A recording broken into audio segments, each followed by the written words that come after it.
এই ছোট্ট গ্রামটির নাম হলো সোনার গ্রাম।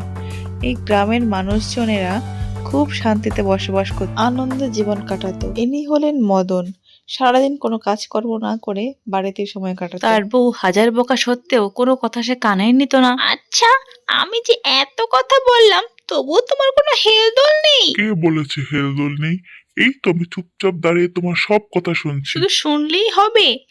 করবেটা কি শুনি? বাজারে যাও না, কিছু সবজি নিয়ে এসো। বউয়ের কথা শুনে মদন বাজারে চলে যায়। মদন বাজার থেকে অনেক সবজি কিনে নিয়ে আসে, তার বউকে দিয়ে বলে, এই নাও তোমার 1 মাসের সবজি বাজার। এত সবজি দেখে অলস মদনের বউ খুব খুশি হয়ে যায়। আবার মদন নিজের মতো ঘুরতে বেরিয়ে পড়ে। একটা পায়রাকে ফুল নিয়ে উড়ে যেতে দেখে মদন দাঁড়িয়ে পড়ে। দাঁড়িয়ে দাঁড়িয়ে পায়রা আর পায়রা বউয়ের দৃশ্য দেখে। এই নাও বর, আজকে তো ভালোবাসার দিন, তাই তোমার জন্য একটা উপহার এনেছি। ধন্যবাদ বউ, আমিও তোমার জন্য একটা উপহার নিয়ে অপেক্ষা করছি। এই নাও, এটা জাদু ছড়ি, তুমি যা চাইবে এটা দিয়ে তাই পাবে। আচ্ছা, তাহলে আমি চাইছি একটা গাজর, একটা টমেটো, একটা বেগুন।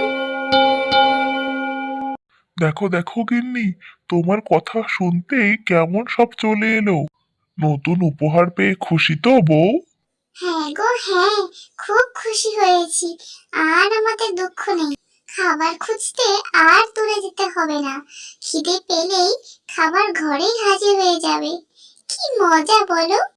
চলো বউ, আমরা বরং একটু ঘুরে আসি। ছানারা ঘরে বিশ্রাম নিক। ছানাদের রেখে পায়রারা উড়ে যেতেই তাদের উপহার, জাদুর ছড়ি সব নিচে পড়ে যায়। পায়রা ছানারা চিৎকার করলেও পায়রারা কেউই তার ডাক শুনতে পায় না। তখন মদন সে পড়ে থাকা জাদুর ছড়ি আর ফুল নিয়ে বাড়ি চলে যায়, বউকে উপহার দেবে বলে। কিছুক্ষণের মধ্যেই সে সবকিছু নিয়ে বাড়ি ফিরে আসে। বউ, ও বউ, দেখো তোমার জন্য কি এনেছি। পছন্দ হয়েছে তোমার? ও মা, এটা কি? এই যে গোলাপ ফুল, খুব সুন্দর হয়েছে গো, খুব পছন্দ হয়েছে। মদন তখন তার বউয়ের জন্য জাদুর ছড়ির সাহায্যে অনেক খাবার নিয়ে আসে। দেখো বউ, তোমার জন্য কত খাবার নিয়ে এসেছি। এবার তোমার যেটা পছন্দ তুমি সেটা খেয়ে নাও। বিরিয়ানি? এটা তোমার ফেভারিট খাবার, কি করে আনলে তুমি? কতদিন ধরে ভাবছি বিরিয়ানি খাবো, তো তোমাকে বলে উঠতে পারিনি। ঠিক আছে, তখন বলতে পারো না কি হয়েছে, এখন তো বলেছো, এবার খাও।